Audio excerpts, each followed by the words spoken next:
புது மருமகள் வந்தாச்சு எபிசோட் 7 அப்டேட்டை பற்றி இந்த வீடியோவில் பார்க்க போகிறோம். அடுத்ததாக என்னடா சுவாரஸ்யமாக நடக்குது அப்படின்னு பார்த்தீங்கன்னாக்கா, வீட்டில் பெரிய ஒரு பிரளயமே இனிமேல் நடக்க போகுது. நம்ம மிருதுலா நினச்ச மாதிரியே பார்த்தீங்கன்னாக்கா, வீட்டில் இருக்கிற அந்த குட்டி பிசாசை முதல்ல துரத்தணும். ஸோ அதுக்கான பிளான் கரெக்டாக எக்ஸிக்யூட் பண்ணியாச்சு. ஸோ அதனால் கல்யாணம் பண்ணி அவங்களுடைய புருஷன் வீட்டுக்கு அமுச்சு விட்டுறலாம், இங்கெல்லாம் வாய்ப்பே இல்லை அப்படின்னு சொல்லிட்டு இவங்கள முதல்ல கிளப்பி விட போகிறாங்க. ரெண்டாவதாக பார்த்தீங்கன்னாக்கா அவங்க மாமியார். ஸோ மாமியாரும் சரி, அவங்க மாமனாரும் சரி, ரொம்பவே மிருதுலாவும் சரி, அவங்களோட பெரிய மருமகளையும் சரி ரொம்பவே டார்ச்சர் பண்ணிக்கிட்டு ஒரு மாதிரி பண்ணிகிட்டு இருந்தாங்க. இவங்கெல்லாம் சேர்த்து ஒரு வழி பண்ணுறேன் அப்படின்னு சொல்லி மிருதுலா சேலஞ்ச் பண்ணியிருக்காங்க. ஸோ முதல்ல பார்த்தீங்கன்னாக்கா ஒவ்வொருத்தராக பார்த்தீங்கன்னாக்கா பிரிக்கணும். ஸோ அதுதான் பார்த்தீங்கன்னாக்கா இங்கே வேலையே. தன்னுடைய பொண்ணை இந்த இடத்துல அமுச்சிட்டா. ஸோ அடுத்த வேலை பார்த்தீங்கன்னாக்கா மாமியார் மட்டும்தான். மிருதுலா அவங்களால அசால்ட்டாக அடிச்சிருவாங்க. எப்படிடா அப்படின்னு பார்த்தீங்கன்னாக்கா, ஆரம்பத்திலே தன்னுடைய பெரிய பையன் பார்த்தீங்கன்னாக்கா சின்ன பையன். ஸோ இவன் வெளிநாடு போகிறதுக்காக பிளான் பண்ணி வச்சுருந்தாங்க. ஸோ ஆஃபீஸ்லேருந்து பார்த்தீங்கன்னாக்கா ஆஃபர் லெட்டர் வரும் வெளிநாட்டுக்கு போகிறதுக்காண்டி. ஸோ அந்த லெட்டரில் முதல்ல கையை வச்சாங்க. ஸோ கையை வச்சதுமே பார்த்தீங்கன்னாக்கா மிருதுலாவுக்கு தான் அந்த லெட்டர் வந்திருக்குன்னு நினச்சிக்கிட்டு என்ன பண்ணாங்க, வீட்டில் அம்மாவும் பொண்ணும் சேர்ந்துக்கிட்டு லெட்டரை கிழிச்சு போட்டாங்க. ஸோ இது கோவத்தோட உச்சிக்கே போனார் மிருதுலாவோட ஹஸ்பண்ட். ஸோ அவங்கள அடித்த அடியில் நான் கூட என்னடா ஆச்சுன்னு நினச்சேன். கொஞ்சம் கிறங்கி அப்படியே மறுபடியும் நின்றுட்டாங்க. இப்படி வயிற்றில் குழந்தைய வச்சுட்டு இருக்க பொண்ணுன்னு கூட பார்க்காம அடிக்கிறாருன்னா அப்போ எந்த அளவுக்கு கோவத்தில் இருப்பார் நீங்களே பார்த்துக்கோங்களேன். இதெல்லாம் கண்டிப்பாக பார்த்தீங்கன்னாக்கா அவங்க அப்பா அம்மா மேலேயும் கண்டிப்பாக ஒரு நாள் மாறும். ஏன்னா அப்பா அம்மான்றதால தான் இப்பயே விட்டுருக்காரு. இல்லைன்னா அந்த அடி இவங்களும் சேர்த்து தான் விழுந்திருக்கும். இப்போ மிருதுலா கொஞ்சம் கொஞ்சமாக பார்த்தீங்கன்னாக்கா இவங்கள எப்படி எல்லாமே மேனேஜ் பண்ணி அந்த வீட்டில் அவங்க வீட்டில் இருந்தாலுமே பார்த்தீங்கன்னாக்கா எந்த ஒரு இதுக்குமே இல்லாமல் ஒரு சும்மா வெத்து வேட்டுக்கு தான் வச்சுருக்கோம் வீட்டில் அப்படின்ற மாதிரி பார்த்தீங்கன்னாக்கா என்னைக்கு ஃப்ரேம் பண்ண போகிறாங்க அப்படின்றத நம்ம அப்கமிங் வீடியோஸ்லேயும் பார்க்கலாம். எப்படியும் இவங்க சேலஞ்ச் பண்ண மாதிரி ஜெயிக்க தான் போகிறாங்க. என்ன இது கொஞ்சம் நாளாகும். மற்றபடி பார்த்தீங்கன்னாக்கா இவங்க 2 பேருமே சேர்ந்துக்கிட்டு வீட்டில் இருக்கிறவங்கள ஒரு வழி பண்ணுவாங்க. ஸோ அதுக்காக நீங்கள் வெயிட் பண்ணி பாருங்கள். நம்ம மிருதுலாவும் அந்த பெரிய மருமகளும் கொஞ்சம் கூட்டு சேர்ந்துக்கிட்டு தான் இந்த வித்திலையை செஞ்சாகணும். ஏன்னா ஒரு லெட்டர்லேயே பார்த்தீங்கன்னாக்கா இவ்வளோ பெரிய ட்விஸ்ட் வச்சுருப்பாங்க நம்ம எதிர்பார்த்துருக்க மாட்டோம். ஸோ அதுக்கான சூப்பரான ஒரு ட்விஸ்டிங்கை தான் கொடுத்துருந்தாங்க. நம்ம ஆடியன்ஸ் எல்லாமே பார்த்துட்டு வேறு லெவல் அப்படின்ற மாதிரி கமெண்ட் பண்ணியிருந்தாங்க.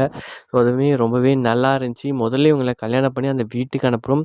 அப்படி அனுப்புனா அந்த வீட்டில் பார்த்தீங்கன்னாக்கா இவங்க வீட்டில் இருந்த மாதிரி எல்லாமே சுதந்திரமாகவும் அவங்க அம்மா பேச்சை கேட்டு பிசாசு மாதிரி எகிறிட்டு இருந்தாங்க இல்லையா. ஸோ அந்த மாதிரியெல்லாம் இங்கெல்லாம் எதுவுமே நடக்கிறதுக்கு வாய்ப்பே இல்லை. ஏதாச்சும் ஒன்று பேசுனேன்னு வையேன் அப்படியே தூக்கி மாட்டுருவோம் அப்படி இப்படின்னு கொஞ்சம் மிரட்டி தான் அந்த வீட்லேயே வைக்க போகிறாங்க. வீட்டில் வேறு 2 வேலைக்காரங்க வேறு இருக்காங்கன்னாங்க. அந்த 2 வேலைக்காரங்க யாருன்னு தெரியல. ஸோ இல்லை இவங்க தான் அந்த ஒரு வேலைக்காரர் செய்கிற வேலையை மற்ற 2 பேரும் நீங்கள் தான் செய்யணும் அப்படின்னு சொல்லி தூக்கி கொடுத்துருவாங்களே என்னவோன்னு தெரியல. ஏன்னா அந்த வீட்டுக்கு போகும்போதே பார்த்தீங்கன்னாக்கா அந்த வீட்டு மாமியார் மருமகக்கிட்ட பேசிட்டாங்க இவங்க. ஸோ நாங்களே அந்த வீட்டுக்கு போயிட்டு எங்களையும் ஒரு வழி பண்ணிட்டாங்க. இவங்க ஆல்ரெடி சும்மா அவங்க அம்மாவும் இவங்களும் சேர்ந்துக்கிட்டு அந்த வீட்டில் ஒரு ஆட்டம் போடுறாங்க. அந்த ஆட்டம் எல்லாமே அடங்கணும். ஸோ அந்த மாதிரி ஒரு சூப்பரான ஒரு ட்ரீட்மெண்ட்டை அவ வந்தாங்கன்னா கொடுத்துட்டோங்க. மற்றதெல்லாம் நாங்கள் பார்த்துக்குறோம் அந்த இடத்துல இருந்து. ஏன்னா இவங்களுக்கு 2 பேருமே கொழுப்பு ரொம்பவே அதிகமாகிடுச்சு. யார் என்ன அப்படின்னு எதுவுமே பார்க்க மாட்டேன்றாங்க. சும்மாவே ஒரு அராஜகம் பண்ணிகிட்ருக்காங்க அப்படின்னு பார்த்தீங்கன்னாக்கா அந்த வீட்டுக்கு போகிற அந்த பொண்ணையும் விளாச தான் போகிறாங்க. அந்த பையனுக்கும் பார்த்தீங்கன்னாக்கா அந்த அளவுக்கு டேலண்ட் இல்லை. ஸோ இப்போ நம்ம மிருதுலா பார்த்தீங்கன்னாக்கா எப்படியெல்லாம் ஆட்டி வைக்கிறாங்களோ அப்படி எல்லாமே கண்டிப்பாக அவங்க ஆடி தான் ஆகணும். என்ன இதுக்கு கொஞ்சம் நாள் ஆகும். கொஞ்சம் ஈகராக வெயிட் பண்ணி பார்த்தீங்கன்னாக்கா கண்டிப்பாக உங்களுக்கே புரியும் நான் நினைக்கிறேன்.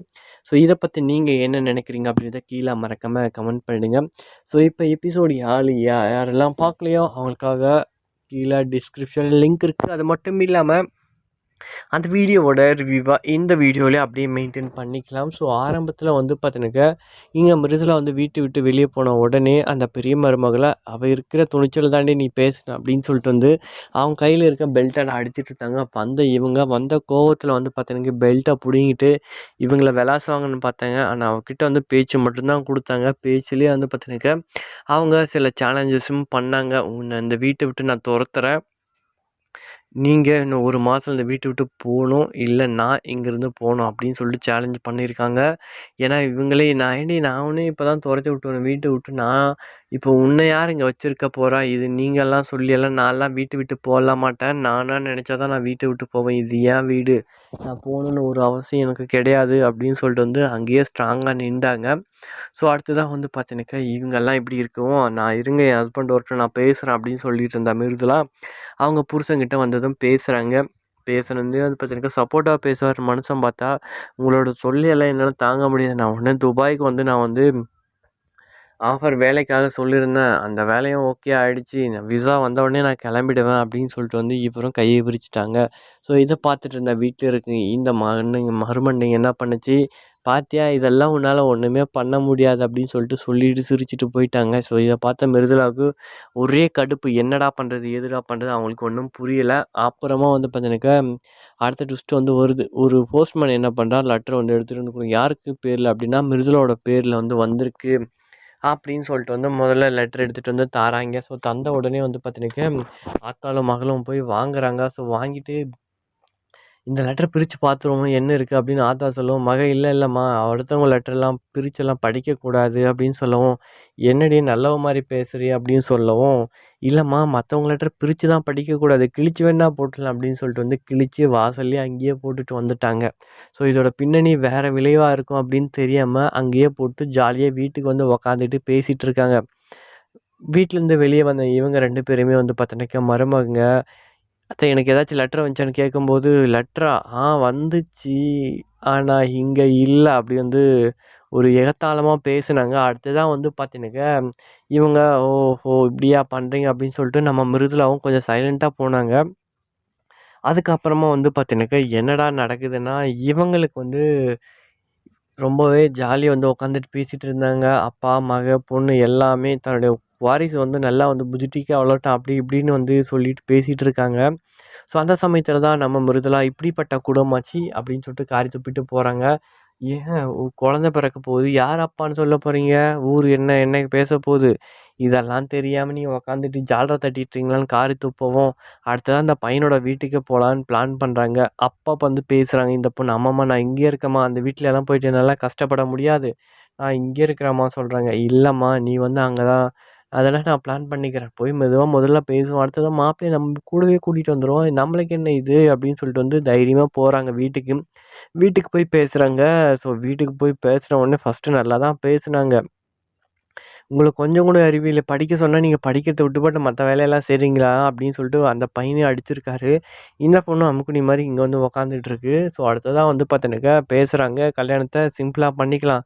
இது இந்த மாரி விஷயம்லாம் எங்க வீட்ல இருக்க எங்க சொந்தத்துக்கு தெரிஞ்சுனா காரி துப்புவாங்க. காதுங்காத மாரி வச்சு முடிச்சுக்கலாம். அடுத்ததா வந்து எங்க பையன வந்து நாங்க எங்க வீட்டுக்கு கூட்டிட்டு போயிடுறோங்க. எங்க பொண்ணு வந்து எங்கள விட்டு இருக்க மாட்டா. அதனால நாங்க இந்த பொண்ண நாங்க இந்த பையன நாங்க எங்க வீட்டுக்கு கூட்டி போயிடுறோம் அப்படின்னு சொன்ன உடனே அவனுக்கு இன்னுமே கோவம் ஆயிடுச்சு. இந்த கல்யாணத்துக்கு ஒத்துக்கிட்டதே நாங்க பெருசு. இதுல இவன வேற அவங்க வீட்டுக்கு வேற கூட்டிட்டு போறீங்களா?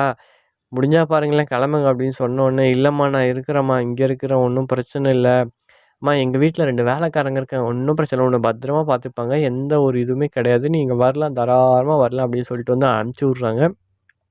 அனுப்பிச்சு விட்ட அடுத்ததே வந்து பார்த்தீங்கன்னாக்கா, இவங்க வீட்டுக்கு போறாங்க. ஸோ வீட்டுக்கு போன உடனே தான் தெரியுது, லெட்டர வந்து வந்துச்சா அப்படின்னு வந்து தன்னுடைய பையன் வந்து வீட்ல போய் கேட்குறான். லெட்டர்லாம் எந்த மாரியும் வரலையேடா அப்படின்னு சொல்றாங்க. இல்ல, இல்ல. அடுத்ததா வந்து நம்ம மிருதுளா சொல்றாங்க, "ஏங்க உங்க லெட்டர வந்து கிழிச்சு போட்டாங்க இவங்கலாம்" அப்படின்னு சொல்றாங்க. யாரு கிழிச்சது அப்படின்னு சொல்லிட்டு வந்து போய் கேட்குற கேள்வியிலேயே 2 பேரும் அப்படியே பயந்து நிக்கிறாங்க. ஸோ அதில அந்த வீட்டோட பொண்ணுக்கு வந்து விழுத அடி. ஸோ அதுக்கப்புறம் தான் வந்து பார்த்தீங்கன்னாக்கா, என்னடா தப்பு பண்ணியிருக்கோம் அப்படின்னு ரிவைனிங் பார்த்தா தான் தெரியுது. போஸ்ட்மேன கரெக்ட் பண்ணியிருக்காங்க. ஸோ வந்த அந்த லெட்டர்ல மிருதுளாவுக்கு வந்திருக்குன்னு சொல்லி நீங்க குடுங்க. மத்தத நாங்க பார்த்துக்குறோம் அப்படின்னு சொல்லிட்டு வந்து பார்த்தீங்கன்னாக்கா குடுக்க வச்சு தான் இவ்ளோ பெரிய பிரச்சனை வந்திருக்கு. ஸோ சாரி சூப்பரா வந்து பண்ணியிருக்காங்க. ஸோ அந்த இதுலயே வந்து அவுட்டு அங்கேயே. ஸோ அடுத்ததா என்னடா பண்ணலாம் அப்படின்னு சொல்லிட்டு, இதுதான் உங்களுக்கு அடி. இன்னமும் நெறைய இருக்கு. வெயிட் பண்ணுங்க. அந்த பிஜிஎம்ம போடுங்க அப்படின்னு சொல்லிட்டு வந்து 2 பேரும் தையா தக்கான்னு 2 மருமகளும் குதிக்கிறாங்க. அடுத்ததா என்ன பண்ண காத்திருக்காங்க அப்படின்றத அடுத்த எபிசோட்ல பார்க்கலாம். C you. பபாய்.